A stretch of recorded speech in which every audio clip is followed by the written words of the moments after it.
that's what it was. Many scholars have noted that the one thing about the Constitution that when it was put together and finally made the law of the land, it essentially became a pro-slavery document. So what do I mean by that? All right. Many of the provisions in the Constitution were provisions that was compromised provisions based upon whether or not the newly formed 13 colonies or states could form a central government. And as a result, half of the government, half of these 13 states were slaveholding states. And the other ones were ones that were coming out of slavery or freeing their slaves, per se, or a few of them had actually freed their slaves. So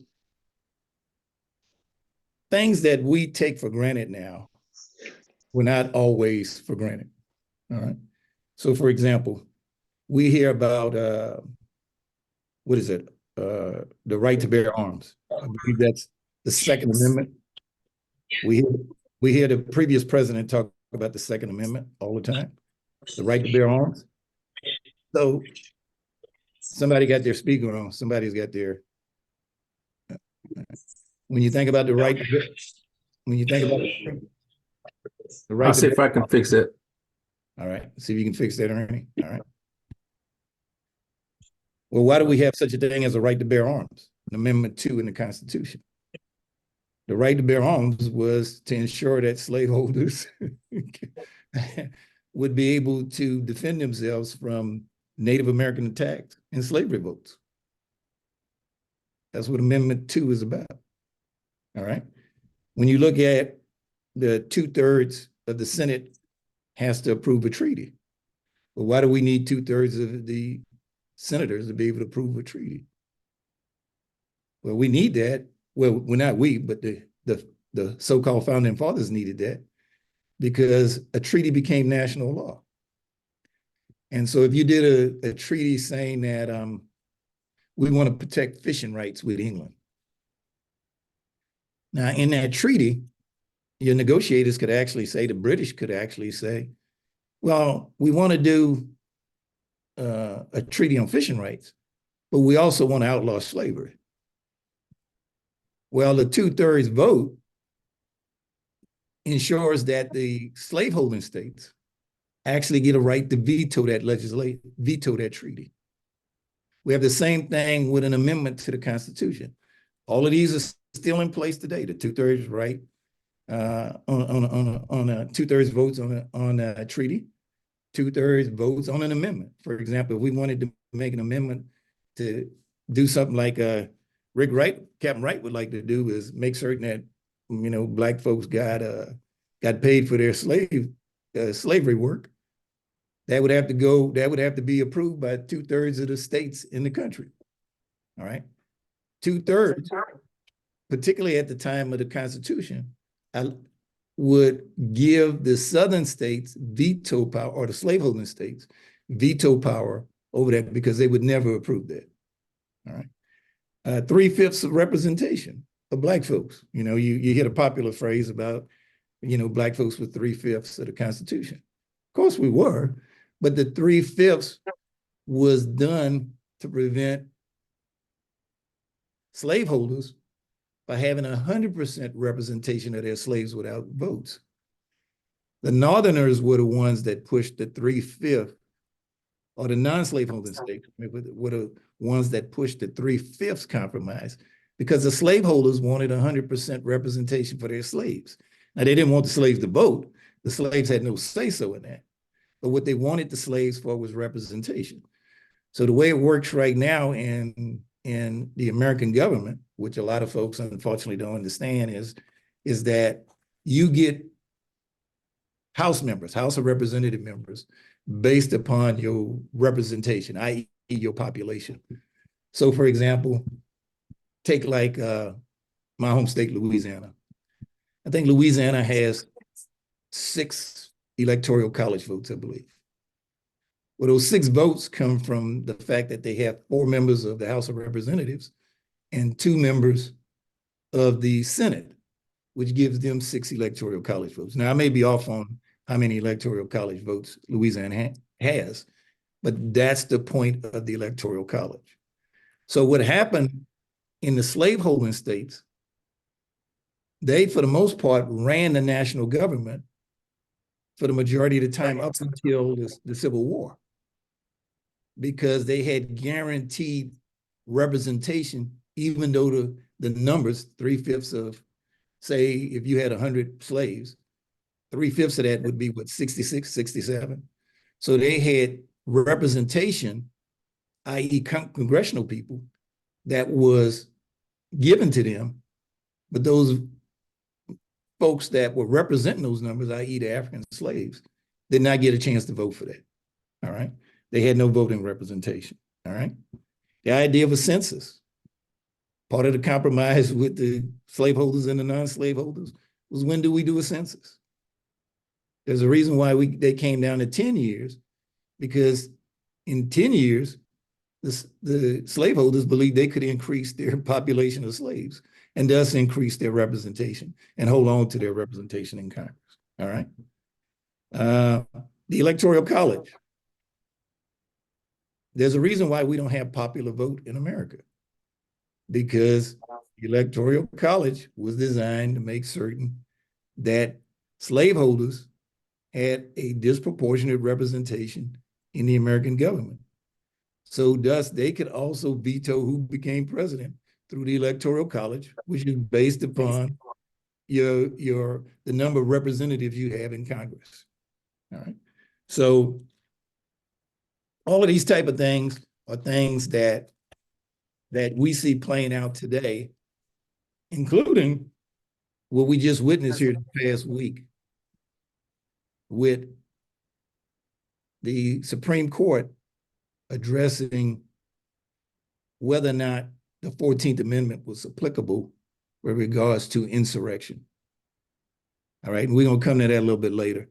But what I want to do, Ernie, was go ahead and get to those slides, because I want folks to not take my word on this, but understand where the information that I'm talking about is coming from. All right, so can we have the first slide, Ernie? Right here? The next one, slide 2. All right, slide 2. All right, now if you guys notice it, I in my lead slide, I said slavery, the American Civil War, and where we are today, about biography of recommended books. One of the things I like to do is, because sometimes when folks like myself speak, folks have a hard time believing it. So what I like to do is take people to the reference materials. So what you're going to see with these slides here is I'm actually taking you to the reference materials that I'm using to talk about. Excellent book on those things that I talked about, the 3/5 voting representation, the 2/3 treaty approval. You can find that in the next 2 books. This book, Slavery and the Founders, gives an outstanding analysis of what these so-called founding fathers were doing. How did they come up with this Constitution? What were they debating? And much of the debate of the Constitution was about, what do we do with Black folks, i.e. slaves? So this book by Paul Finkelman gives you an outstanding analysis of that. Also, his book, in the back portion of this book, the second half of this book, excuse me, he gives a wonderful critique of Jefferson Davis. I mean, not Jefferson Davis, Thomas Jefferson, excuse me, Thomas Jefferson. Because Thomas Jefferson is considered one of the greatest founding fathers, but he was an extreme slaveholder, all right? So, you know, if you're looking for an understanding of what we're going through right now, this is an excellent book. Let's go to the next book, Ernie. The next slide, excuse me. Again, another book called Dark Bargain. Now, if you notice the titles of these authors, and I might add, for the audience's sake, the majority of these books that you're going to see here that's being presented by me are books that were written by white scholars. Not by Black guys, not by Jerome Davis, but by white scholars. You notice what this book says. The title, Dark Bargains, Slavery Profits, and the Struggle for the Constitution. This author, Goldstone, gives an excellent analysis of the 3/5 clause. How did we get to the point where African Americans are 3/5 of the representation in the United States when the Constitution was formed? Excellent analysis. So if you want to get an understanding of what these guys were debating, how they were debating, take a look at this book. Let's go to slide 4, Ernie.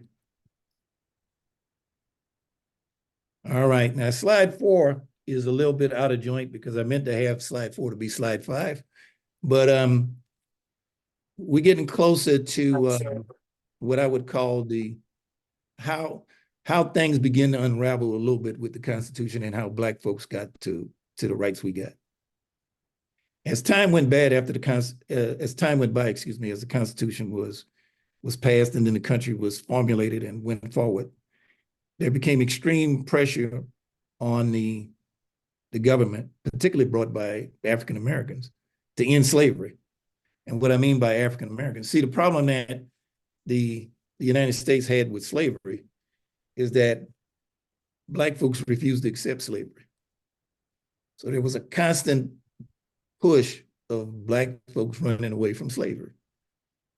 And as a result, many of our white brothers and sisters, and particularly in non-slave states, did not like the fact that the country was half slave and half free.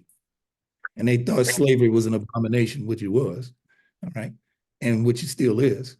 And so we got to a point where we ended up with a constitutional crisis starting around 1858, somewhere around there, which led to the Civil War.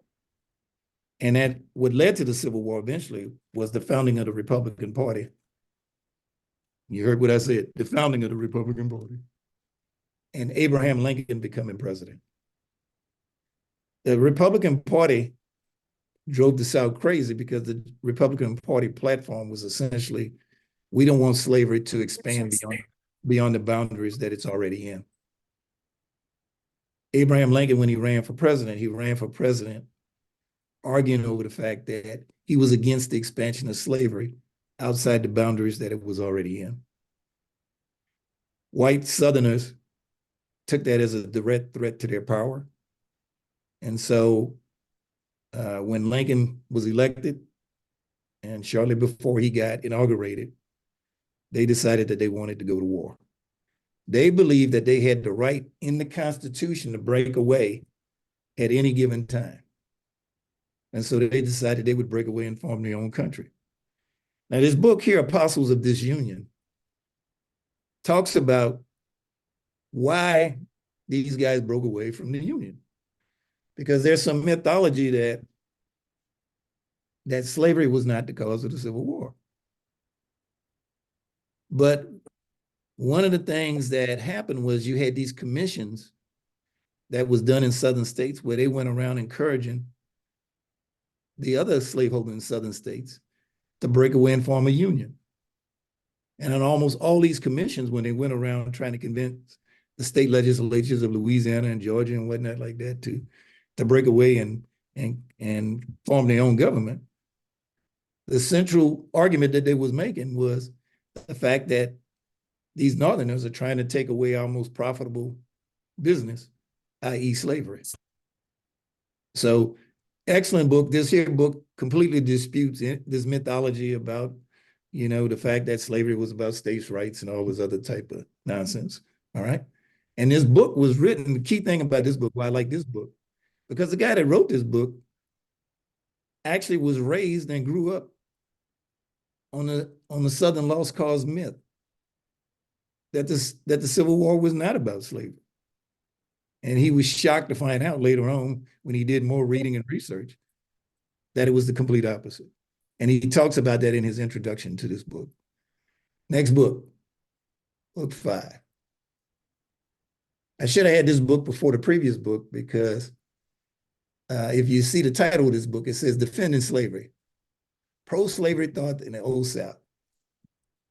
And what's good about this book is that one of the things I really like about this book is that it talks about how much slaveholding white Southerners used the Bible to justify slavery.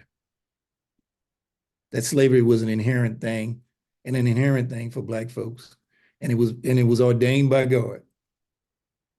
Right. So if you want to understand how we got this backwards interpretation of slavery, you have to understand that these super rich folks in the Deep South, these slaveholding folks, spilled out this mythology. And part of this mythology involved the origin of what we call scientific racism. They actually tried to make arguments that scientifically Black folks was inferior, and that the best way to utilize Black folks as humans was through slavery. So you will see many of those justifications that these folks put through. Next slide.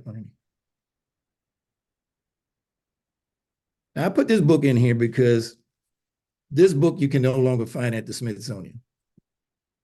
At least the last 4 or 5 times I was at the Smithsonian, they don't have this book. All right.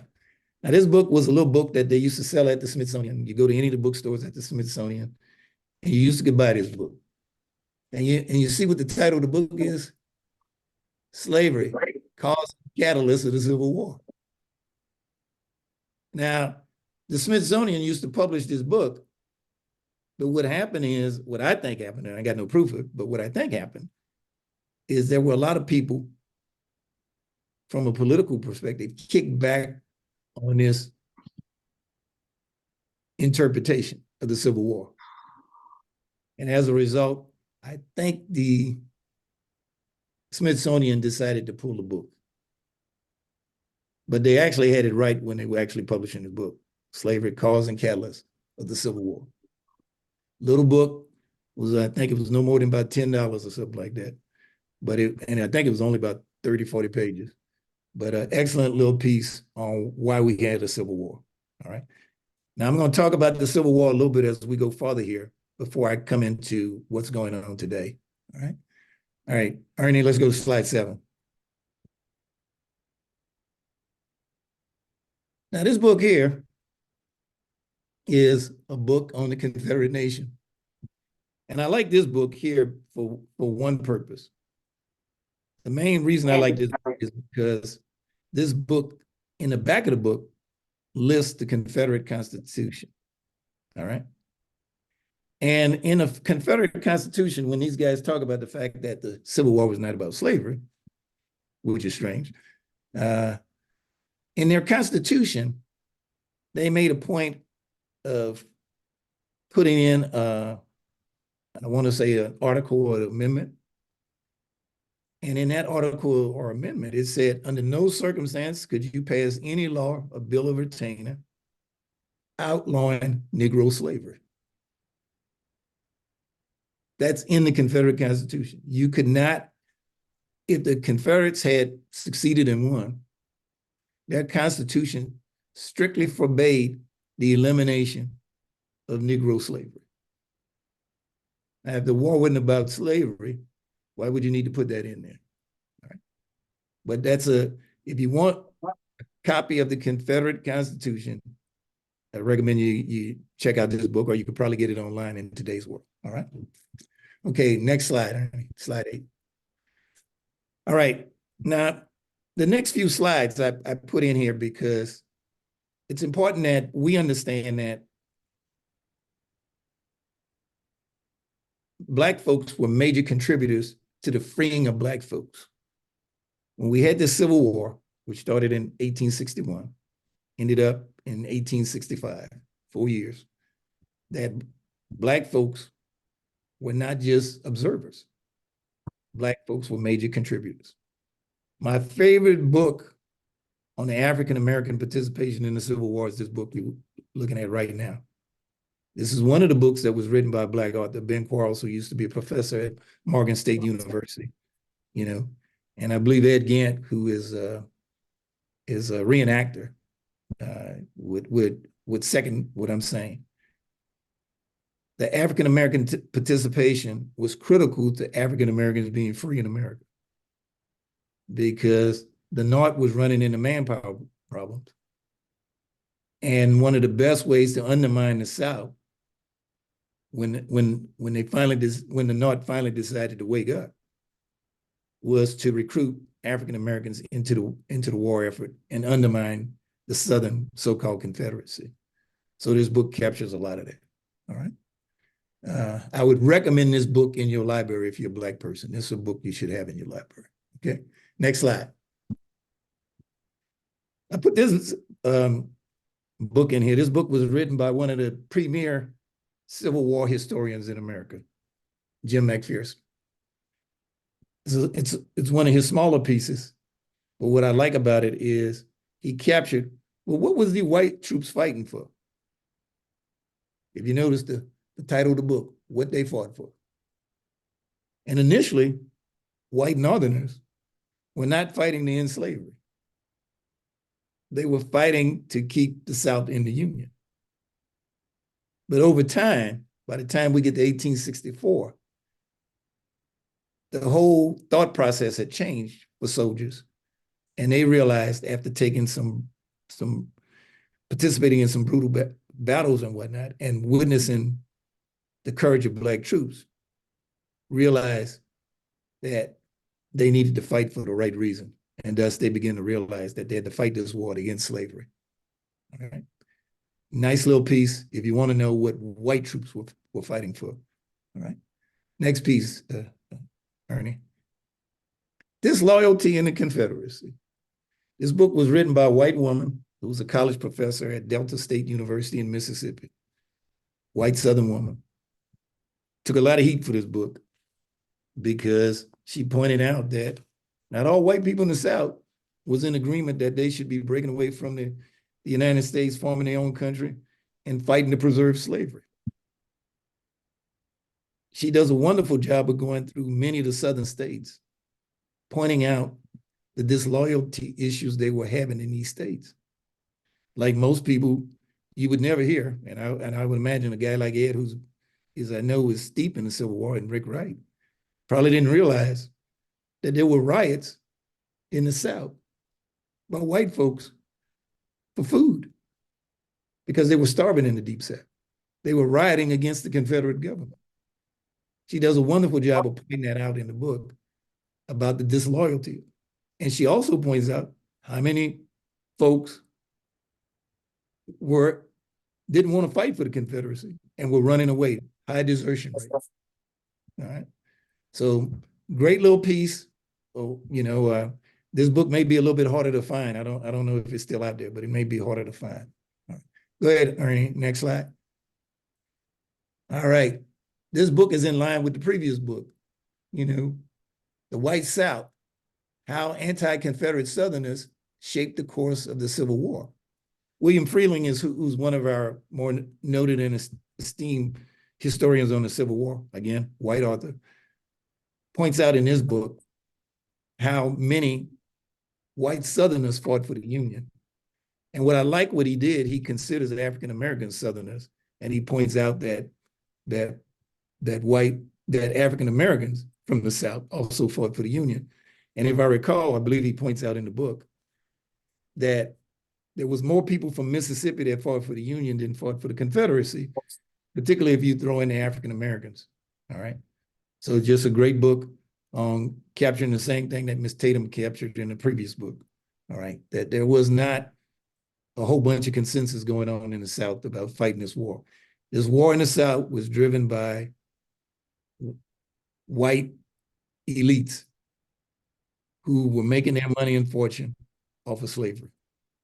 Next slide, Ernie. This is for my Navy buddies, all right? Slaves, sailors, and citizens. And I throw this book in there because this is a great book about the African-American naval presence in the Civil War. This book documents the fact that it was roughly about anywhere from 17 to 25% of the Union Navy was African-Americans. Excellent book on what the African-American presence in the United States Navy was during the Civil War. Next slide. Men of Color. This is one of the great books because this guy, William Gladstone, uh, published, this is one of the few books that I've been able to find where you can actually find pictures, numerous pictures of Black troops, along with all the Blacks that received the Medal of Honor and their citation for their Medal of Honor. And I believe we had, and Ed could correct me on this, I believe we had 13 African Americans to receive the Medal of Honor. And I believe 5 or 6 of those were Navy, and I believe the rest were Army. In case folks don't know, we did not have an Air Force back here. Just in case. All right. Just in case. All right. Next slide.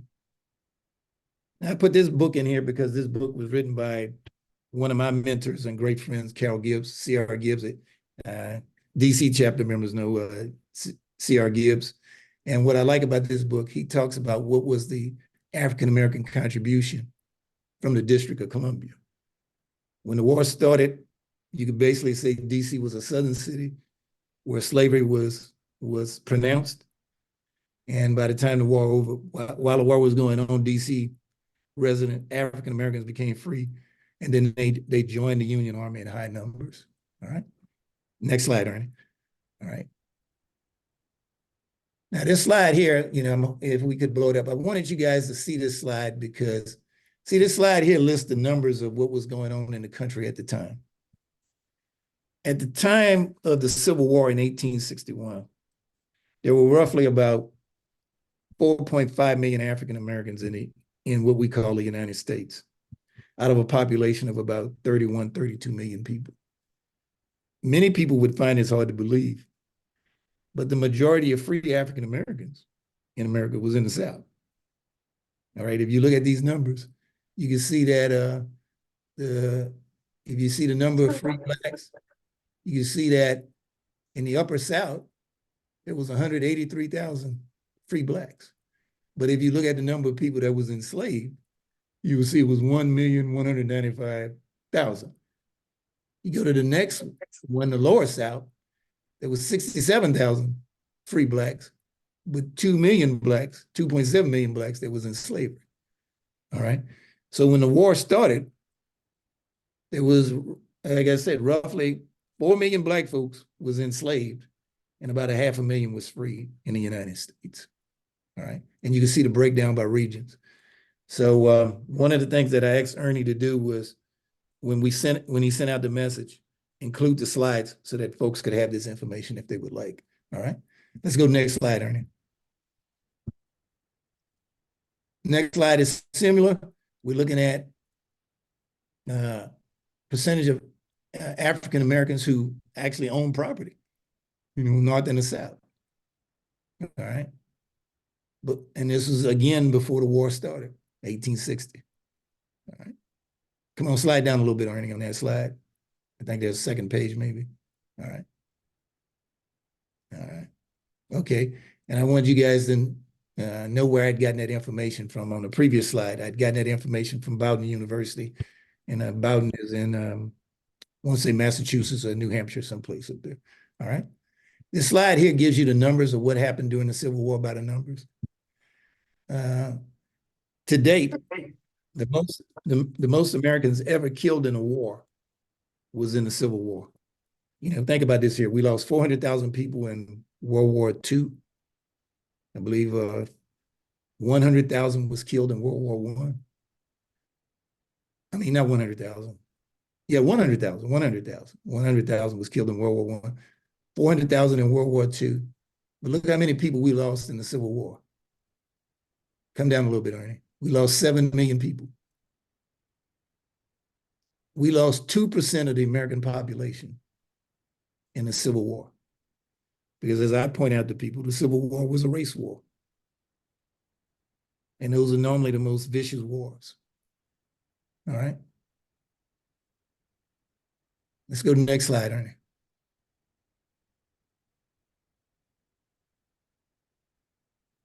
All right, Men of Color. This book here is a book that's also going to give you some information about the same previous author on, and I just wanted for folks to have this in their record when we sent it out.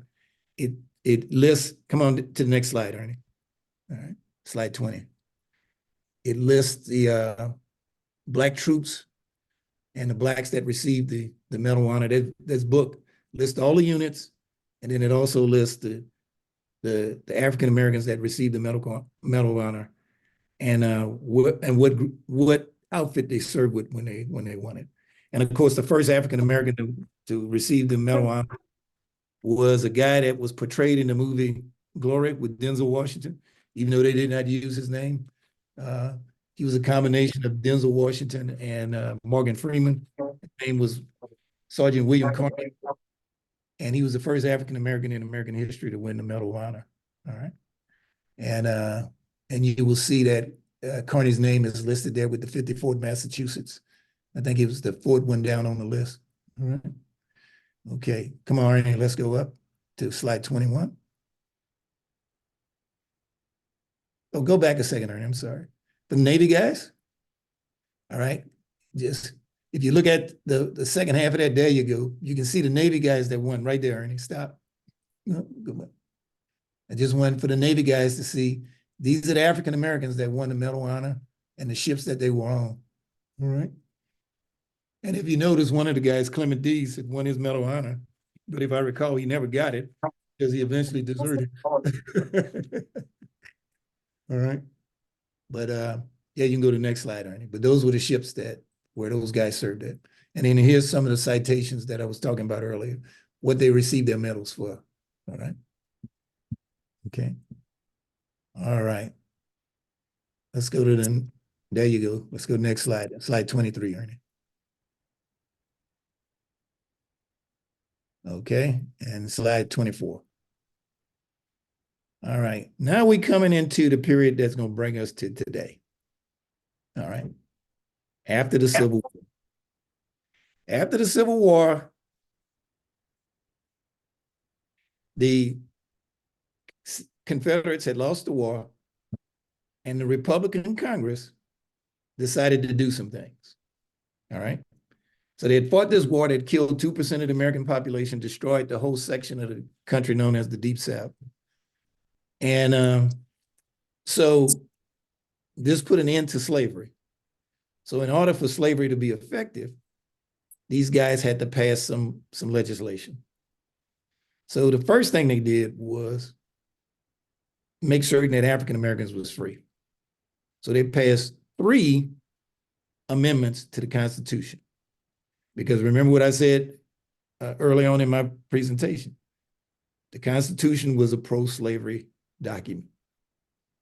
So with these Republicans, which was known as radical Republicans, supposedly, was to try to change the dynamics of the Constitution and make it a more inclusive document. Now, if some of you guys remember, there was a thing Abraham Lincoln was famous for, was called the Emancipation Proclamation. Now, a lot of people would tell you that the Emancipation Proclamation freed Black folks. And I would say, well, that's a little bogus, but it had a point, all right? The Emancipation Proclamation only freed slaves that was in the states that was in rebellion. And it was only effective if there was Union troops there to enforce it. So, but, you know, it's a key document because it was the first time the American government went on record saying that African Americans deserve to be free. All right. So it's historical for that purpose. But you got to look at the Emancipation Proclamation as being an executive order. All right. No different than an executive order that Barack Obama passed or Joe Biden passed. The problem with that they had with the Emancipation Proclamation is the next president could come in and strike it down, and then Black folks would be back in the same boat. So they decreed amendments to the Constitution. And remember what I said before? It had to be passed by 2/3 of the states. All right. So what they did is the first thing they did was created an amendment to free African Americans, which was the 13th Amendment. All right. That guaranteed that there was no more slavery in the United States. They had to amend the Constitution to do that. After they freed African Americans, they realized they had a problem. And the problem was African Americans were still not citizens because the Constitution basically did not confirm citizenship on African Americans. So they had to pass another amendment called the 14th Amendment. Now, in the 14th Amendment, when they did that, they also realized that they had to put in a little provision to ensure that African Americans might be protected. All right. And that the people that caused the problem were not allowed to come into the government unless they blessed those to come into the government, i.e., they, the Congress. All right. So what they did is they created the 14th Amendment, which made African Americans citizens.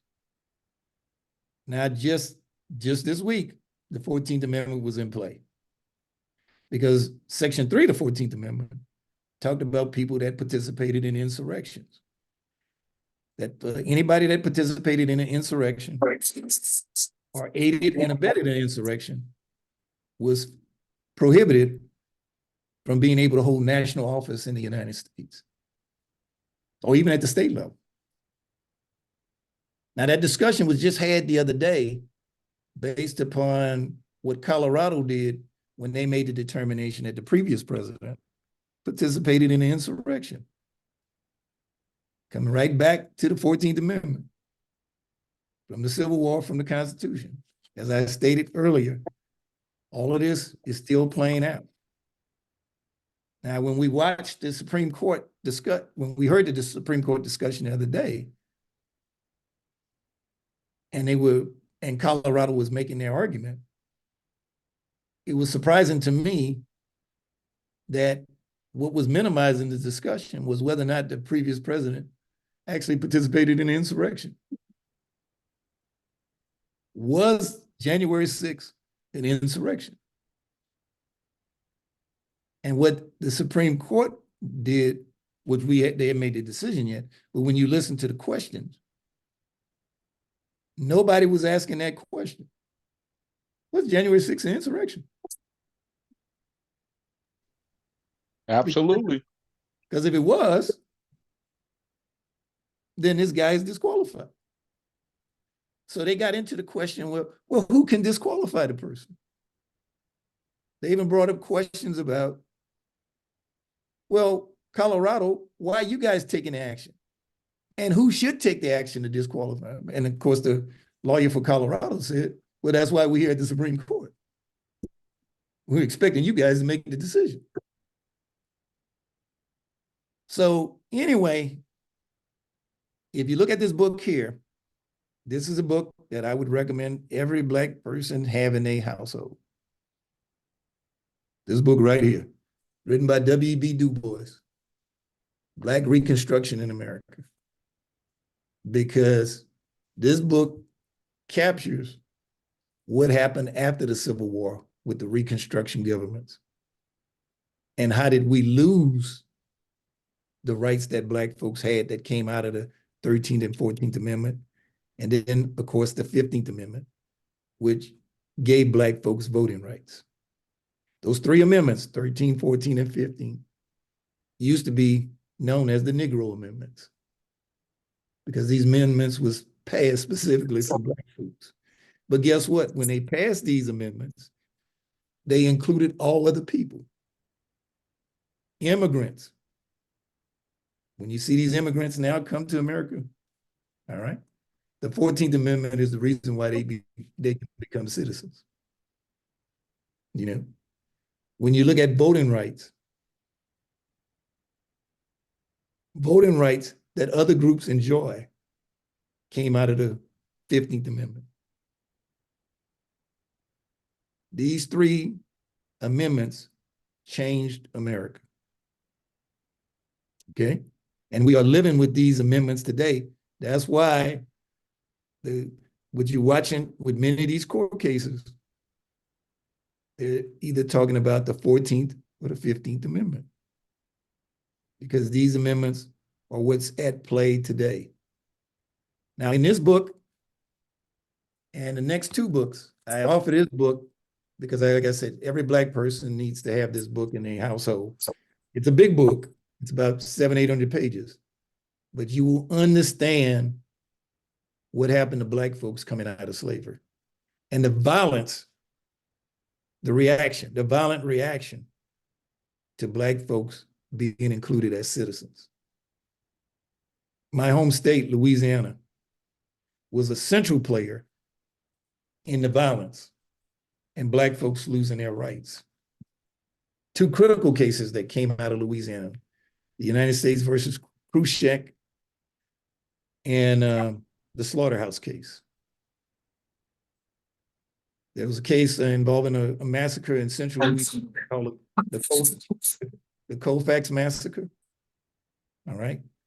And those whites that killed those roughly 200 people, mostly Black people, were the Supreme Court basically threw the case out and freed those murderers. And that started that started giving Southern white states the right to discriminate against Black people again and take Black folks' rights away. That and a slaughterhouse case, which is again a case saying that constitutional rights at the national level don't apply to states' rights. You heard what I said? The slaughterhouse case made the argument that you got the Constitution had two sets of rights. You had national rights, and then you had rights that states gave you. And the national rights did not supersede the rights that the state gave you, which is what these white Southern states then used to implement Jim Crow and segregation, Black folks. And it took all the way up until the 60s and the 70s before all of that could be reversed. All right. Let's go to the next book, Ernie. This book is a smaller version of a book that I like, but I brought this book up because the guy, Eric Foner, white guy, Eric Foner, is right now the premier historian on Reconstruction in America that's alive today. He's got a bigger book, but I wanted you guys to know that you could actually get a smaller book of Reconstruction that would get you to the point of understanding what we're going through in today's America. All right. Next book, Ernie. Fraud of the Century. Now, I threw this in because if you guys want to know where the previous president, Donald Trump, and those guys got the wacky idea about stealing a presidential election, this is where they got this from. See, we went through the same thing back in 1877. All right. If you notice, look what the subtitle says. Fraud of the Century, Rutherford B. Hayes, Samuel Tilden, and the Stolen Election of 1876. All right. That fake elector scheme is again from 1876. Trying to get the vice president to throw the election into the House of Representatives, which is what happened in 1876. This is where Donald Trump and them got this wacky scheme from. In 1876, it worked. Rutherford B. Hayes, the Republican, was able to convince Southerners. And guess what one of the states was that was critical in the electoral fraud scheme? Georgia. And that sound familiar to what was going on? Georgia was one of those states. All right. And so this book captures that horrendous event in 1876, the stealing of a presidential. And guess what the deal was? Remember, in 1876, the Republicans was the ones that was supporting Black people. But in order for Rutherford B. Hayes, the Republican, to win the presidential election, he actually had to get Southerners to throw their electoral votes to him in the House of Representatives. Because the election went to the House of Representatives which Donald Trump then was trying to do with the 2020 election. Throw it into the House of Representatives, and then you let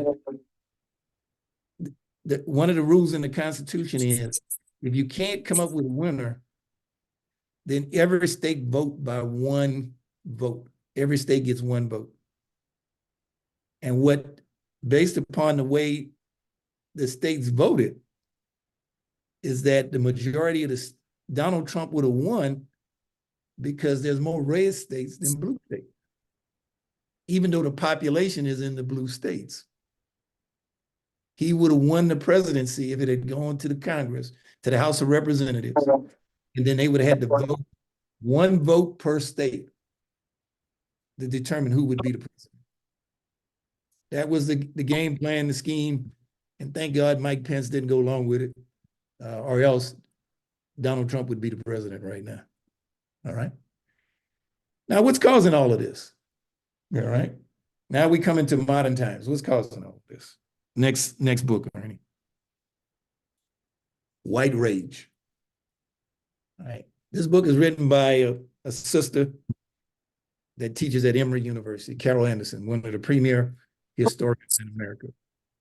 All right. And what we're experiencing right now in America is white rage. Some of our white brothers and sisters don't like all of this diversity. And that's what's driving, I'm gonna say this again, that's what's driving the abortion argument. That's what's driving the border argument. There's white rage. White folks believe that we've gone too far with diversity, equity, and inclusion, affirmative action, critical race theory, whatever you want to call it. But we've gone too far.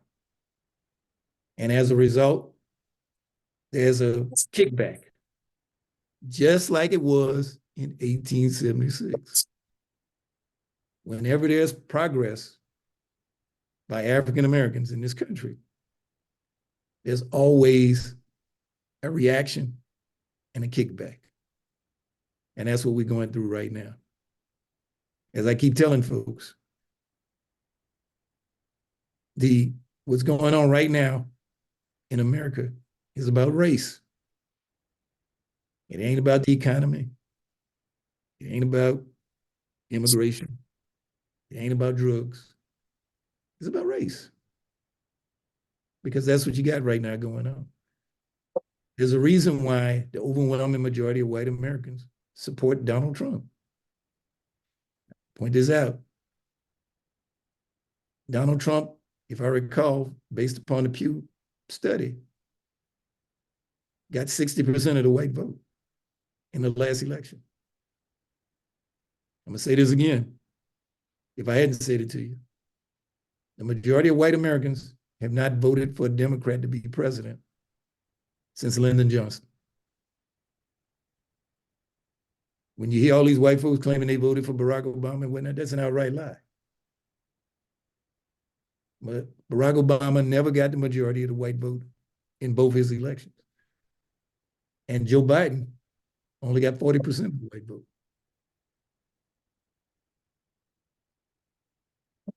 So what's driving Biden, as I point out to people, the key figure is 40%.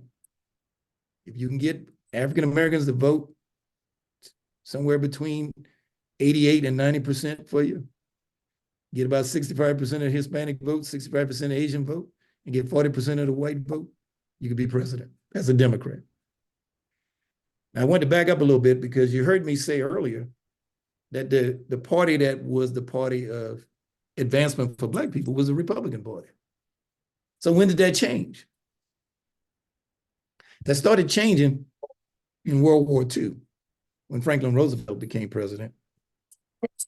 And some of the measures that he, and particularly his wife, drove, Eleanor Roosevelt, to try to bring some benefits to Black folks in America. It really kicked off and changed when Kennedy, President Kennedy and President Johnson started enforcing civil rights in America. When President Johnson forced Congress to pass the 64 Civil Rights Act and the 65 Voting Rights Act, white Southerners started fleeing the Democratic Party. And Black folks started pouring into the Democratic Party. I point this out to people. Most people would be surprised. I think still in the 50s, the majority of African Americans was Republicans. It's completely different now because African Americans are pragmatic and practical. We vote for the people that look out for us, that give us the best deal. You know, when you hear this nonsense about, you know, people like Candace Owens and them talking about, you know, that the Black folks, you know, voting for the Democrats, you know, they're just blind and, you know, they don't know what they're doing. That's a complete lie. Black folks are the most practical and pragmatic voters in America. We vote for the people that we believe give us the best deal. And I always have to remind people this. Can't forget, Black folks, only 14% of America. We got 337 million people in America. Black folks only make up about 48 million. The majority of people in Congress do not represent Black voters. I'm gonna say that again. The majority of people in Congress do not represent Black. So when we get people like Barack Obama and Joe Biden, whatnot, Bill Clinton, and they do what they do by working with the Democratic Congress, it's because of the effort of bringing in others to support what I would call reasonable thinking whites to support issues to support Black people. All right. Okay. Next book. I just wanted to let you guys know there's several books out there on this issue. White Fear. I think most of you guys know Roland Martin. There's this Roland Martin's book on this, where he literally cites the same thing that the previous author cited. Right? White fear is the issue that's driving what's going on. That white fear is what caused folks to attack the Capitol building on January 6th. Go to the next book. How do we know it's white fear? It's a book by white authors. The Flag and the Cross. White Christian and a threat to American democracy. Where these white scholars point out the fact that there's this backwards nationalism tied to Christianity that essentially says that white people are the true Americans. Everybody else is the outsiders. That's why Donald Trump could make his argument about make America great again. Because what he's saying is, I hear you for those insecure white Americans, those fearful white Americans. I hear you. We're going to get these minorities and these other people under control. That's the message he's sending. And if you don't believe me, all you got to do is read this book. This book here, outstanding book, is only about 140 pages long. And I've recommended this book to a lot of folks. Check it out. All right. Final slide and final book. Birth of a White Nation. Written by a white female. All right. And notice the subtitle. The Invention of White People and its Relevance Today. America is a racist country. And America is a racist country because early on in the history of the founding of the so-called America, which wasn't at the United States at the time, when it was a colony under the British, in the 1680s and 1690s, those colonists decided that they wanted to discriminate against Native Americans and Africans, and thus they created the term white. And we've been living with that ever since. They formed a whole bunch of propaganda around the term white and a corresponding set of propaganda under the term Black or African. And all of this was done so that they can make sure that we stayed enslaved and they could steal Native American land. All right. So before I go, I just wanted to point this out when I talk about the founding of the country and how it led up to what we got today. All right. And if you don't think the Constitution was about slaveholders and slave owners, I'm gonna just read this to you. Presidents that were slave owners. President number one, George Washington, owned between 250 to 600 slaves. The third president, Thomas Jefferson, owned between 200 and 600 slaves. The fourth president, James Madison, owned 100 plus slaves.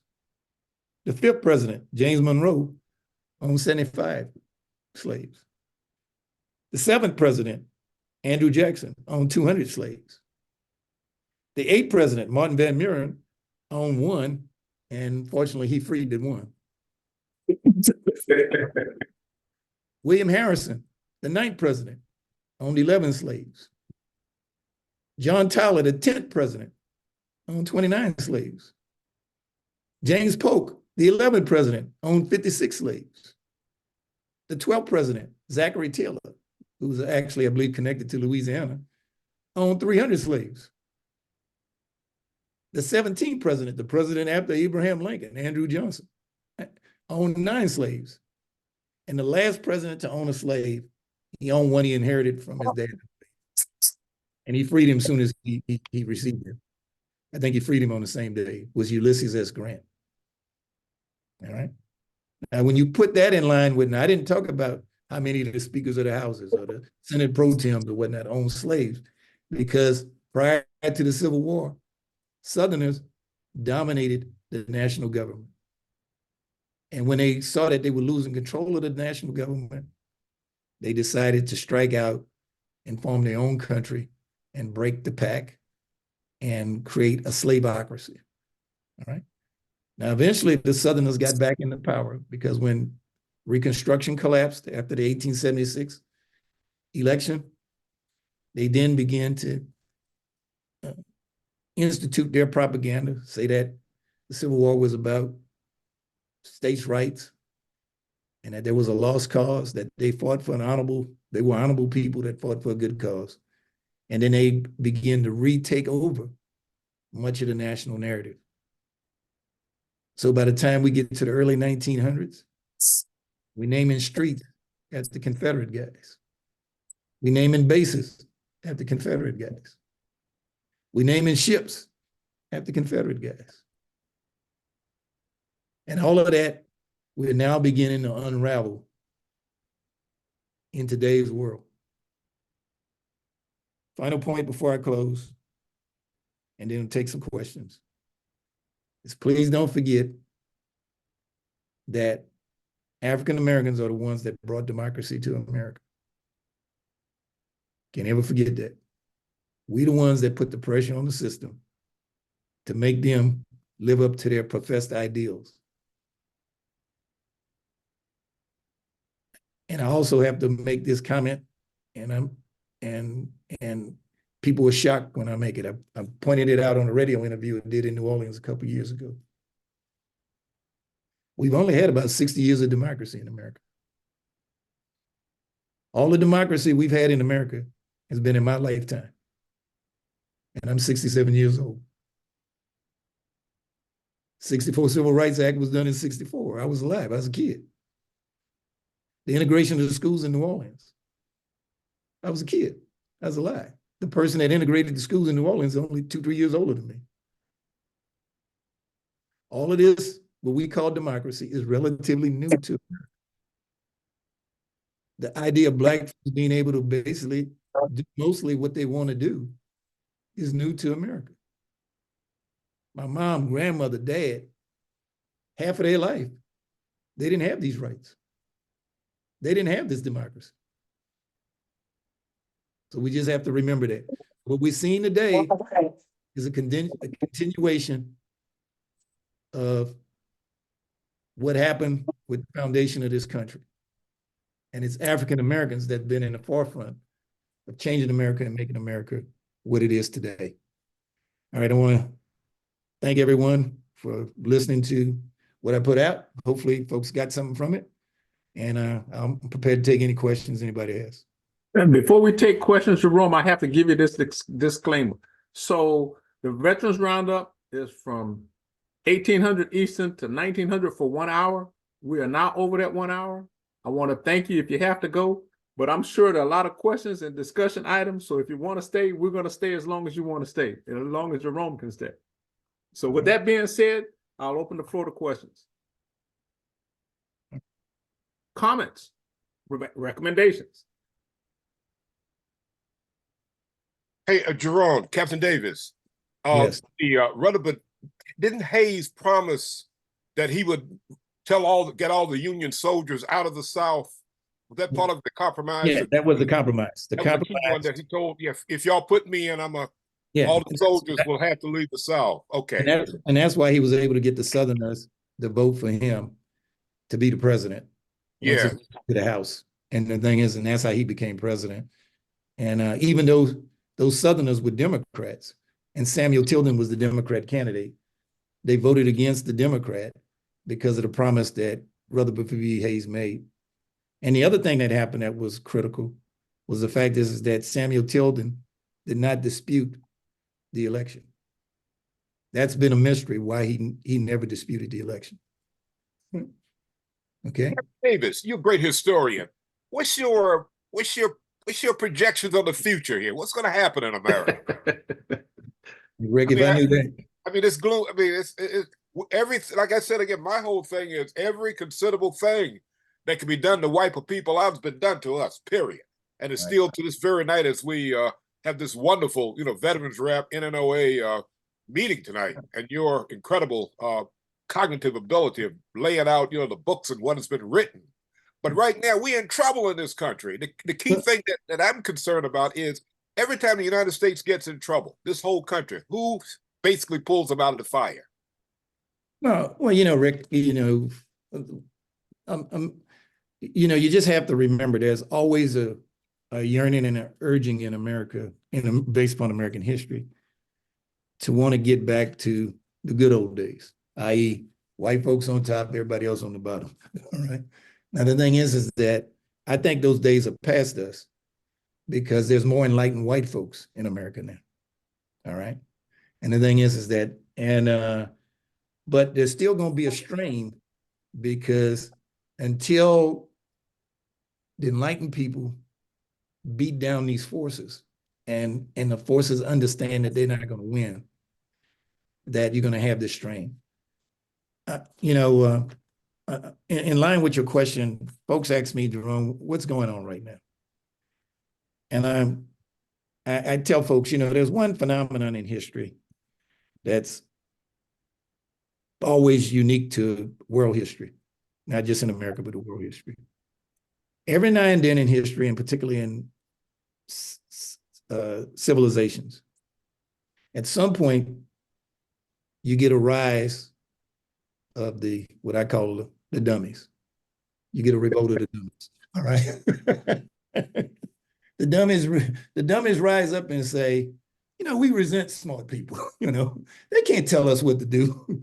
Now what comes with the revolt of the dummies is resentment and violence. Okay. Because the one thing that the revolt of the dummies, they can't stand to be corrected. All right. So what they do is when you challenge them, their response is violence.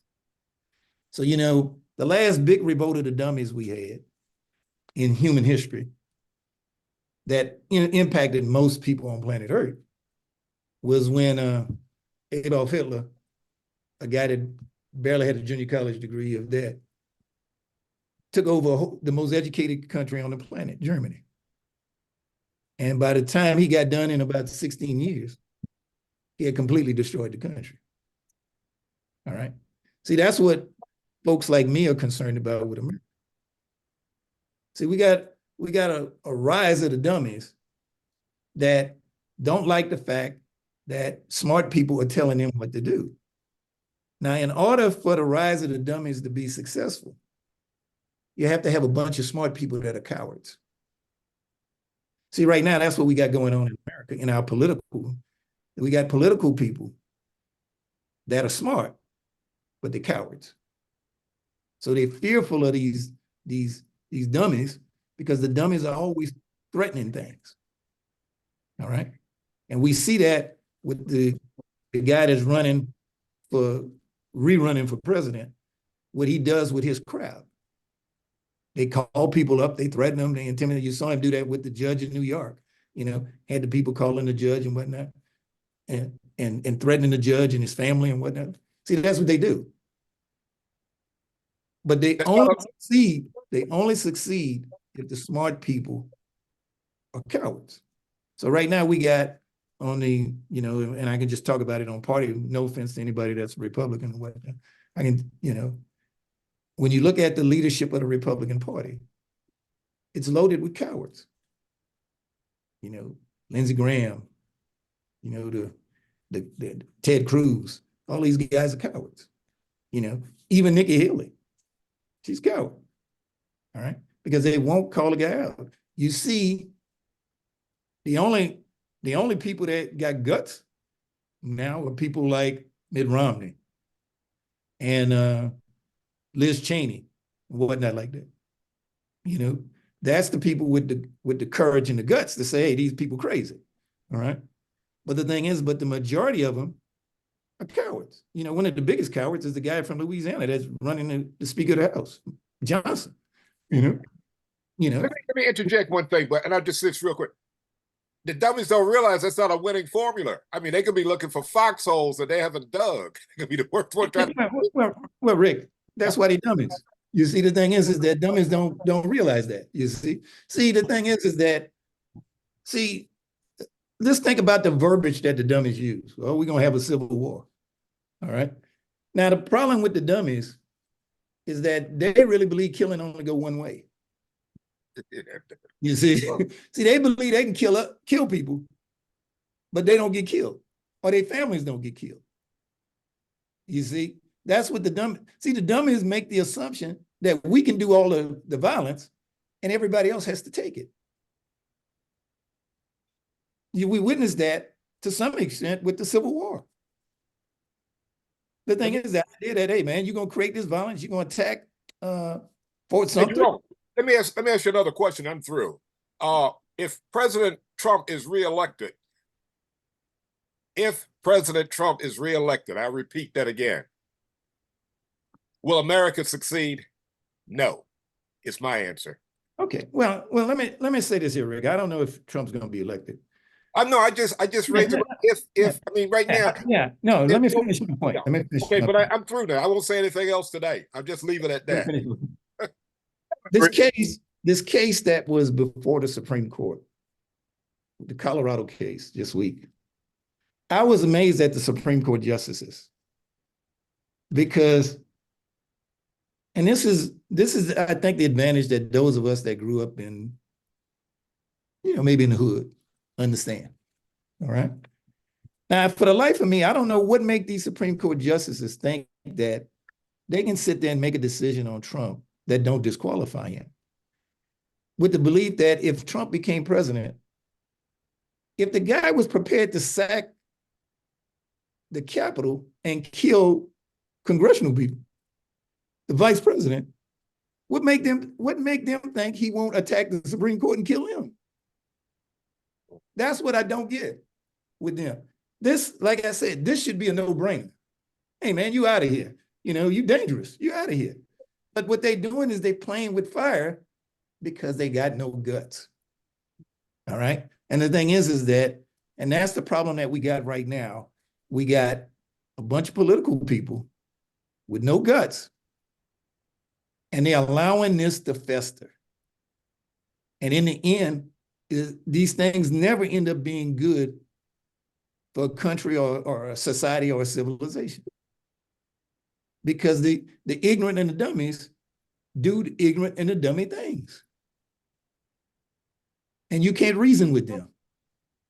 See, but it has been good in the short term, and that's where the focus is. Only in the short term, to get to the next reelection to get the next $1 million in your account. There's a quote that's attributed to Edmund Burke that says the only thing necessary for the triumph of evil is for good men to do nothing. You do nothing, right? And on every page in American history, you got evidence of that. Right. See, Ed, you hitting it right on the head. That's my point. The thing is that the one thing about the dummies reign never lasts too long. It might go 20 years, something like that, because they initially have success. You look at Adolf Hitler in Germany. When he came up, they actually had some success, had some economic success, built some roads, built some bridges and whatnot. But in the end, it's their intellect that dooms them, or their lack of intellect dooms them. All right. And the thing is that, so you can't, there's an old saying, if someone lacks knowledge, you can give them a knowledge and you can fix them. All right. But you can't fix stupid. All right. You just can't fix stupid. No matter what you do, you can't fix stupid. Okay. Yeah. So anyway, any other questions or comments? A comment. Go ahead, Ed. With as an indication of how strong that force of the slavery protectors, how strong that force was. Near the end of the Civil War, when it was clear that the Confederacy was losing, there were Southerners who made their way to Texas and then tried to get into Mexico to establish a slave state there. And I believe before the war, there were some who were trying to head into Central America to establish a slave state there. So they weren't willing to give up on this, even though the indicators were that slavery was going to come to an end. Oh, yeah, and after the war, when you study, look at the Black Reconstruction there by W.E.B. Du Bois or Eric Foner, you'll see that they came up with all kinds of rules to kind of replace the slavery that they knew back in the 1860s with something else that looked a whole lot like the same old system, auctioning off Black prisoners who had been arrested for vagrancy after they're fired from their job by a white guy because the local sheriff needs to get some more folks to hire out to work on plantations. Well, Ed, don't forget contracts. Ed, don't forget Reconstruction. What we know as Reconstruction became Congressional Reconstruction because Congress had to take it over from the president, Andrew Johnson, because what the white South did right after the Civil War, they instituted the Black Codes and basically re-enslaved Black people. Yeah. And so Congress had to take over because they tried to get the president to do something. They had to take over. And remember, in order for them to take over, they had to impeach him. The first president to get impeached was Andrew Johnson. And they had to take over because these arrogant, hard-headed, Confederates tried to re-enslave Black people through Black codes. Yeah. The thing is so yeah, the thing is that these guys never give up. The thing is that that's why I wanted to point this out for you guys. I forgot to mention this. Just my personal opinion, and I believe I'm on solid ground with this. We have this view that the Supreme Court is this pristine organization, like that, that above the fray. I point this out to folks all the time. The Supreme Court, in its history, has been more of an enemy than a friend to Black folks. The Supreme Court is the one that in case after case after case have undercut the rights of Black folks. We just saw that no more than last year when they stripped away affirmative action. All right. That's consistent with the Supreme Court. Ever since the 64 Civil Rights and the 65 Voting Rights Act, the Supreme Court every other year chops away at those rights. Because the Supreme Court, with many of the people that go on the Supreme Court, they won't say it, they believe in white supremacy. And unfortunately, on our current Supreme Court, which I point out to people all the time, We actually have some black people that believe in white supremacy. You actually got a black white supremacist sitting on the Supreme Court. You know, it's hard to imagine, but you got a black white supremacist sitting on the Supreme Court. All right. And the thing is, and we know that because his wife participated in the insurrection. You know, so the thing is that this is going to be, you know, as I tell folks, I hate saying this because I say to black folks all the time, because black folks tell me, you know, Jerome, we tired. Why we got to keep doing this? I said, hey, man, I hate to tell you this. This is a never-ending battle. There's no such thing as getting tired. No such thing. Because these guys going to keep going. And what only thing that defeats them is we keep going. But it's a never-ending battle until one day, maybe one day, we purge America of that poison that started with the foundation of the country, that was entrenched in the Constitution. We have to purge this country of that, but it's going to take years. And you know, it always reminds me of a great quote on Dr. King's last speech he gave before they put a bullet in his head and killed him, murdered him. You know, I normally on his birthday, that's one of the speeches I sent around to the DC and NOA folks, because King cited something beautiful in there. You know, King said, you know, if I was in communist China or communist Russia,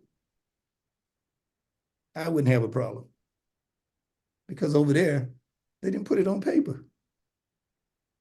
Over here, we put it on paper that man has the right. You know, the quote what Thomas Jefferson said in the Declaration of Independence: the right to pursue life, liberty, and the pursuit of happiness. See, they didn't put that on paper in communist China, communist Russia. They didn't do that. See, they did it here in America, but they refused to live up to it.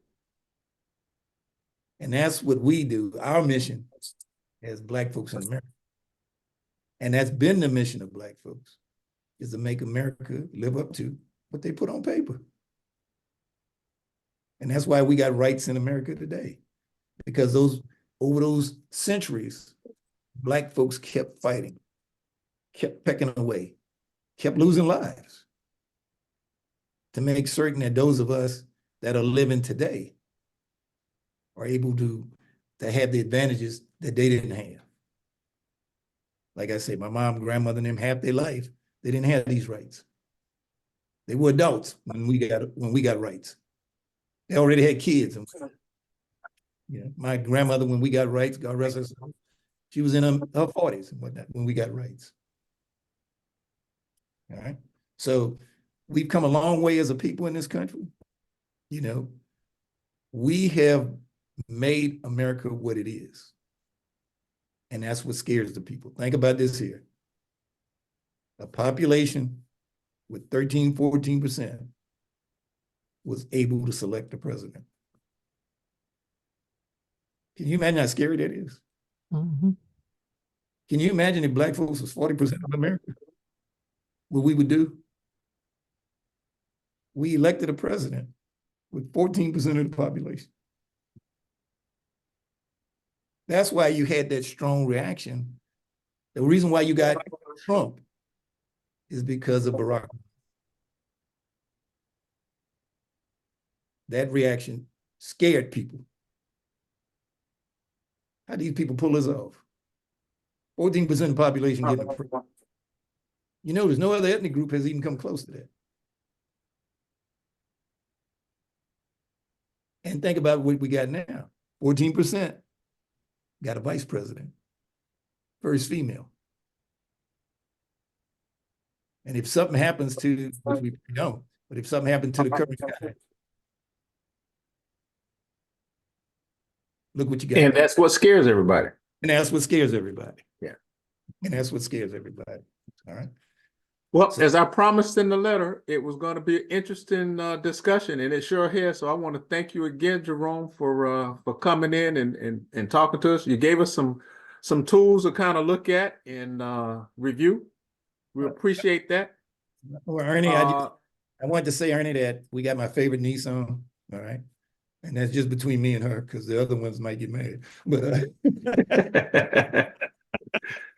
Well, I got well, okay. well, if they weren't on the chat on the They, Veterans Roundup, they don't know, so we're they not don't gonna know. say They don't anything. know. All right. They don't know. OMG. Wow. But, Absolutely. But again, But I apologize. I would like for that spiel to have been a little bit more polished, but because of the short nature when I got it, you know. it was perfect, Jerome. That was the purpose of asking you, because I know you always come up with these ideas to think about things and get folks to wonder. We got some homework to do, read a little bit, and that's what we wanted to do. Before I close out, there were some questions or comments that one of our other viewers had to make, and actually, Tina, I'm going to go ahead and call you out and let you make those recommendations or comments that you had, because these are something that's going to be important to the group as a whole also. So Tina, if you would. Thank you, Ernie, for this opportunity. Hello, everybody. I currently am what you call a chapter service officer for the Disabled American Veterans. I do claims for benefits and compensation and pension. And African Americans still are the lowest group who are getting the benefits that they deserved based on their health conditions from active duty military service. So I'm asking everybody to please take a look at themselves and their medical records and things like that, and go see a service officer. You can see them at DAV, you can see them at American Legion, you can see them at VFW, or their state and county and city veteran service officers anyway. But let's not leave any money on the table. Thank And you. Tina, I'm glad you brought that up, because we're going to look at having veteran service organizations or a representative thereof on our next Veterans Roundup, because it's been a while since we talked about those things, and we can't help anybody else if we can't take care of ourselves. So put the oxygen mask on you before you try to help somebody else, as the saying goes. So we want to focus on some of those things. Go ahead, Jerome. Ernie, in line with Tina, and Tina, I wanted to thank you for bringing that up. And also, Happy New Year, Tina. Thank you. I wanted to mention that the other thing that I know Tina would push is please don't do the claim yourself. Please go to a veteran service organization like Tina. Amen. Do not do the claim yourself, all right? Go to one of these organizations like DAV that Tina's in. I'm a life member of DAV. I did my claim through DAV, all right? So yes, we strongly encourage folks, do not do the claim yourself, because that's almost guaranteeing you're gonna get rejected by the VA. Can you put that information in the group chat? What specifically do you need? Well, Tina mentioned like several different Yeah, organizations. She did I'm put a not note a in there. veteran, but I do have an uncle that needs help, and Right.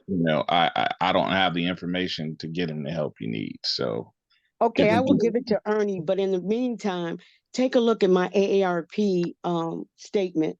AARP.org/veterans has a very robust and comprehensive program. Right. And what I'm really worried about, gentlemen, is the widows out there that are not aware of the PACT Act. Right. The widows who lost their husbands in Vietnam from Agent Orange are not getting a percentage of their compensation. So as you move around and talk to people, if you find, especially Vietnam era widows, ask them if they've seen a veteran service officer. Right. That was a perfect segue. Like I said, next month we're looking at going back and talking about the VA, not just the VA, but the opportunities that are allotted to us through veteran service organizations and individuals to help us get those VA claims and stuff going. That's one of the reasons why I think the Veterans Roundup got started. So we're going to go back to our grassroots, if you will, and start a session on those so we can get folks back into thinking about those things, and particularly with a lot of the things that's been happening. You turn on the TV and you're always seeing the ad talking about what was happening at Camp Lejeune and the water and all that stuff, right? So it's important for us to not just think about those things, but on a daily basis, how it can help us get to where we need to get.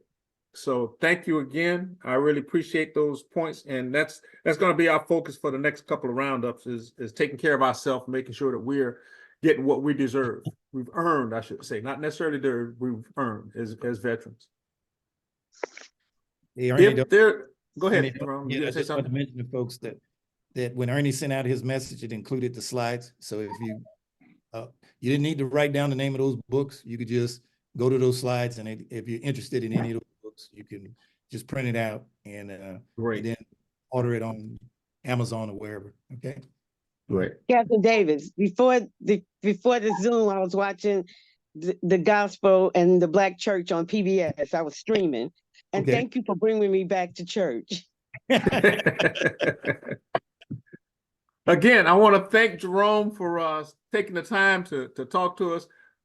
It always stirs up some conversations and stuff, and to make us a little bit smarter. He gave us a book list for us to take a look at. So again, I thank you, and hopefully I'll see you guys next month. Next roundup will be on the 9th of March, which will be a Saturday, 6 o'clock Eastern time, and I really appreciate it. Thank you for spending the time again, for joining us, and come back and see us again. Take care. All right. All right, Thanks, thanks. Gary. Thank you, guys. Thank you, guys. All right. Bye, everybody. Love y'all. Peace. All righty. Appreciate it. All right. Everybody have a great weekend. All right, thanks. Super Bowl. Don't forget to save the chat Okay. if you're still on. Okay. Thank you, guys. Okay. Bravo Zulu, everybody. See you later. All right. Take Thank you, care. Rick. Bye-bye. All Thank you, righty. Ernie. All right. Beautiful. Hopefully